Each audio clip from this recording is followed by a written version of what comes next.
Hello குட்டீஸ், இன்னைக்கு நம்ம ஒரு கதை பார்க்கலாமா? ஒரு அழகான அமைதியான கிராமத்தில் பெண்கள் எல்லாருமே கோலம் போட்டுட்டு இருந்தாங்களாம். குழந்தைங்க விளையாடிட்டு இருந்தாங்களாம். விவசாயிங்க தோட்டத்துக்கு போனாங்களாம். ஒருத்தர் எல்லாத்துக்கிட்டையும் சிரித்து அன்பாக பேசுவாராம். அவர் பேர் தான் குமார். குமார் ரொம்ப நல்லவர். அவர் ஒரு தாத்தாக்கு ஒரு நாள் உதவி பண்ணார். அந்த தாத்தாவும் அவரை பாராட்டினார். கொஞ்சம் கோபம் அதிகம். அதனால் குமார் ஒருத்தர் கூட ரொம்ப சண்டை போட்டார். சண்டை போட்டுட்டு சந்தைக்கு போனார்.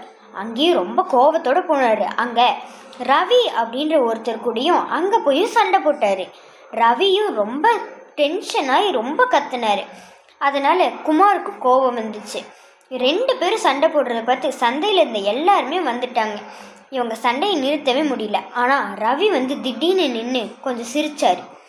குமார் என்னன்னே தெரியாமல் கொஞ்ச நேரம் வேடிக்கை பார்த்துட்டு வெக்கமாக இருக்குது அப்படின்னு சொல்லிட்டு ரவி கிட்ட கையேந்தி மன்னிப்பு கேட்டார்.